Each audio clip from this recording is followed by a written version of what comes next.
माननीय नवाब मलिक जी, जिल्ह्याचे बीडचे अध्यक्ष राजेश्वर चव्हाण जी, ओबीसीचे राज्याचे अध्यक्ष कल्याणराव आकडजी, विधिमंडळातील अधिकारी विजयसिंह पंडित, तसंच उपस्थित असणारे शिवाजीराव गर्जे, सना मलिक, त्याचबरोबर अजय मुंडे, पाटील, गोविंद राजे अवताडे, संध्या सोनोने, सूरज चव्हाण, लतीफ तांबोळी, संघटनेमध्ये काम करणारे उपस्थित असणारे सर्व मान्यवर, आज आपल्या सर्वांच्या अंकुश इंगळे, दिलीप गुळमुळे, आज आपल्या सर्वांच्या साक्षीने पक्ष प्रवेश करत असणारे आपल्या सगळ्यांचे सहकारी रमेश आडसकरजी, भारत इंगळेजी, हरुण इनामदारजी, तसंच सीताताई जी, ऋषिकेश आडसकर,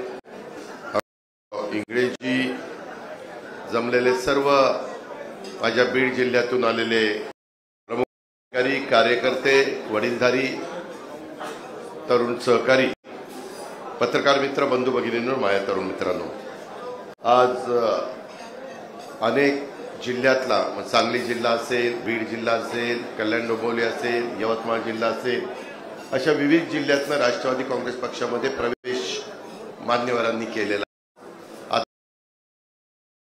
नंतर कल्याण डोंबिवलीचे पण आपले अप्पासाहेब शिंदे यांच्या बरोबर अनेक सहकारी हे राष्ट्रवादी काँग्रेस पक्षामध्ये प्रवेश करतायत. त्यांनी त्याच्यामध्ये प्रयत्न स्वतः अप्पासाहेबांनी केलेला आहे. मला आपल्याला एवढंच सांगायचं आहे की रमेशराव आडसकर किंवा बाकीचे सगळे इनामदारांनी सांगितलं ते नगर परिषद केज ही त्यांच्या स्वतःच्या ताकदीवर त्यांनी ताब्यामध्ये आघाडी ही त्यांची आघाडी आहे आणि चांगला विचार योग्य पद्धतीनं त्या भागामध्ये जनतेचे प्रश्न सुटले पाहिजेत म्हणून इतके दिवस जनविकास आघाडीच्या माध्यमातून त्या शहराचा सर्वांगीण विकास करण्याचा प्रयत्न मनापासून हरुण इनामदारांनी त्या ठिकाणी केला. आज आपण राष्ट्रवादीमध्ये येण्यामागचं कारण खरं तर माझे या बहुतेकांचे चांगले संबंध आहेत. मला काही कारणांनी अलीकडच्या काळात बीड जिल्ह्याचं पालकमंत्रीपद मिळालेलं आहे. मी देखील ते स्वीकारलेलं आहे. शेवटी आपल्यावर जी जबाबदारी ती जबाबदारी आपण उचलली पाहिजे आणि त्याच्यातनं रिझल्ट दिले पाहिजे. आज आता मी मगाशीच रमेशशी बोलत असताना सांगितलं, आज तुमचा रेल्वेचा प्रश्न, आज सकाळीच आम्ही डायरेक्ट रेल्वे मंत्रालयाला पत्रव्यवहार केला. का ही रेल्वे रखडली, त्याच्यामध्ये शिफ्ट करायची, त्याच्याशिवाय तिथं काम होत नाही. प्रश्नाची उकल पाठपुरावा केल्याशिवाय बीडकरांना होत नाही. आणि त्याच्या संदर्भामध्ये आता मी तुमच्याच भागामध्ये असणारे राजेश देशमुख, ते पूर्वी बीडला त्यांनी काम केलेलं आहे. मला वाटतं सुरुवातीच्या काळामध्ये प्रायव्हेट सेक्रेटरी म्हणून पण धनंजय मुंडे साहेबांच्या बरोबर त्यांनी, आज ते सेक्रेटरी झाले आणि त्यांच्यावर जबाबदारी लवकरच डीपीसीची आढावा बैठक घेण्याच्या करता, मीटिंग घेण्याच्या करता येणार आहे. राजेश्वरनी उल्लेख केला, आम्ही राज्यामध्ये काम करत असताना काही वेगवेगळ्या प्रस्ताव पुढे येत असतात. मध्ये मी रत्नागिरीला गेलो, तिथं त्याचं भूमिपूजन केलं. टाटा यांच्या मार्फत साधारण 165 कोटी रुपये टाटा ट्रस्ट देतं, 35 टाकावे लागतात राज्य सरकारला आणि 200 कोटीचा एक चांगला प्रोजेक्ट इन्क्युबेशन इनोव्हेशन सेंटर हे त्या बाबतीमध्ये उभं केलं जातं. ते आपण संभाजीनगरला, छत्रपती संभाजीनगरला मंजूर केलंय, ते आपण ठाण्याला मंजूर केलंय, ते आपण पुण्याला मंजूर केलंय, ते आपण रत्नागिरीला मंजूर केलंय, असं ते आपण गडचिरोलीला मंजूर केलंय.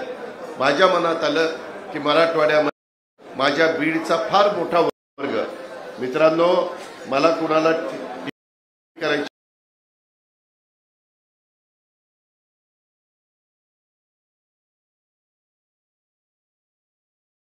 रिक्षाचा कार्यक्रम घेतला आणि आपण 10,000 पिंक रिक्षा या 7 ते 8 शहरामध्ये नागपूर, पुणे, पिंपरी चिंचवड, ठाणे अशा वेगवेगळ्या नाशिक अशी शहरं आली आहेत आणि त्याच्यामध्ये महिलांनी ती ई रिक्षा आहे त्याला डिझाईन नाही. पण अशा पद्धतीची ती रिक्षा आहे. 5 रुपये राज्य सरकार अनुदान देतं, 25,000 रुपये ई रिक्षा म्हणून केंद्र सरकार देतं, 1 लाख रुपये क्लिअर अनुदान, बाकीचं बँक ऑफ महाराष्ट्राचं कर्ज, 5 वर्षाची परतफेड व महिन्याचा 5,500चा हप्ता आणि अशा पद्धतीनं महिलांना सक्षम सबल स्वतःच्या पायावर उभं करण्याचं काम दृष्टीचं काम आम्ही महिला बाल विकास खात्याच्या तर्फे आमची आदिती तटकरे तिनं पुढाकार घेतलाय. यंदा मी त्याच्यामध्ये बजेटमध्ये तरतूद केली, ती लोकप्रिय झाली तर पुढच्याही वेळेस मी अधिकचा निधी आपल्या महिला वर्गाकरता त्या बाबतीमध्ये देणार आहे. अशा पद्धतीची कामं आपण करतोय. उद्याच्या काळामध्ये जसं मी सांगितलं की रेल्वेच्या बद्दल आता आम्ही लक्ष घातलंय, इनोव्हेशन इन्क्युबेशन सेंटर, त्याच्यात खूप मुलांना मुलींना तिथं मी मागाशी बोलता पेक्षा महिला जे माझ्याकडनं चावी होत्या त्याच्यातल्या बहुतेक महिला त्या बीडमधनं आलेल्या, त्या आपल्या तिथल्या आलेल्या, सोलापूरमधनं आलेल्या. मी त्यांना म्हणलं तुमचे पती काय करतात, ते म्हणाले की दादा कामाधंद्याच्या नोकरीच्या निमित्तानं आमचे पती इथं काम करतात आणि आम्ही घरकाम करतो, परंतु आम्हाला खूप मोठ्या प्रमाणावर त्यातल्या महिला जेवढ्या रिक्षा दिल्या त्याच्यातल्या फार थोड्या पिंपरी चिंचवडच्या आणि पुण्याच्या होत्या, बाकीची सगळे आपल्या भागातली आपला महिला वर्ग होता. याचा अर्थ तिथं रोजगार नाहीये. तेवढंच ऊसाची तोडणी वाहतूक करायची, त्याच्यातनं पोटाची उपजीविका साधायची. आता आपल्याला तिथं मुलांना मुलींना त्या सेंटरमधनं आपण शिक्षण, ते शिक्षण दिल्यानंतर त्यांना स्पर्धेच्या युगामध्ये टिकता येणार आहे. टाटा कंपनी ट्रस्ट त्याच्यामध्ये उतरलेला आहे आणि आमची टीम पण आज गेलेली आहे. टाटाची पण लोक गेलेत, जागा पण आम्ही सिलेक्ट केली. तसंच तुमच्याकडं लवकरच विमानतळ पण केला जाणार आहे. उद्याच्याला उद्योग त्यांनी तिथं गुंतवणूक करावी. आपण आपल्या मानसिकतेमध्ये बदल केला पाहिजे. त्या संदर्भामध्ये वेगवेगळ्या घटना होत आहेत आणि त्यामुळं आपली बीडकरांची बदनामी होती, ती बदनामी आपल्याला थांबवायची, आपल्याला शिस्त लावायची. मी शिस्त लावायला कमी पडणार नाही. तुम्ही आज राष्ट्रवादी करताय, मी तुमचं मनापासून स्वागत करेनच करेन. तुमचे जे विकासाचे प्रश्न आहेत ते सोडवण्याच्या पूर्ण त्या जिल्ह्याच्या करता मी पणाला लावीन. बाकीच्या माझ्याबरोबर आमचे स्वतः प्रकाशराव सोळंकी आहे, तिथं आमचे विजयसिंह पंडित आहेत, बाकीचे सगळे माझे सहकारी धनंजय आहे, बाकीचे सगळे सहकारी तुम्ही आहात. आपल्याला आता थांबायचं नाही, आपल्याला पुढं जायचं आहे. आपल्याला राष्ट्रवादीमय तो जिल्हा करायचा आहे. तुमच्या इथं अंबेजोगाईचं जे हॉस्पिटल आहे त्याच्यामध्ये पण मी लक्ष घातलंय. त्याच्यामध्ये जो स्टाफ कमी असेल, गोष्टी असतील तर ते आपल्या हसन मुश्रीफांच्याकडेच डिपार्टमेंट आहे, तेही प्रश्न आपण मार्गी लावू. तुम्ही काळजी करू नका, तुम्ही योग्य रस्त्याने जा. वेडवाकड्या गोष्टी डोक्यामध्ये अजिबात आणू नका. आपल्याला बरोबर स्पर्धा करायची. बीडकरांनो, रमेश आडसकर मी बघितलेलं आहे, मी हरून इनामदारांच्या बरोबर होतो, त्या बरीच चर्चा त्या ठिकाणी.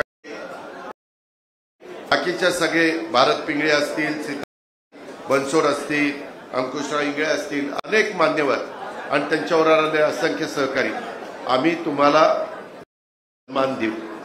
परंतु आपल्याकडनं देखील संघटनेचं काम जोरात झालं पाहिजे. आत्ता मला हरून इनामदार सांगत होते, जनविकास आघाडी आता राष्ट्रवादी काँग्रेस पक्षामध्ये ते सामील होत आहेत. ते म्हणले दादा मी सभासद नोंदणीचा कार्यक्रम कसा हातामध्ये घेतो बघा, 50,000 सभासद नोंदणी करीन. स्पर्धा लागली पाहिजे. राजेश्वर तू पण कुठं कमी पडता कामा नये. बाकीचे पण प्रकाशराव संध्याकाळी भेटतील. कुणी कधी अजय तू इथं आहे. आता सभासद नोंदणीचा कार्यक्रम साही विधानसभा मतदारसंघात मोठ्या प्रमाणावर झाला पाहिजे.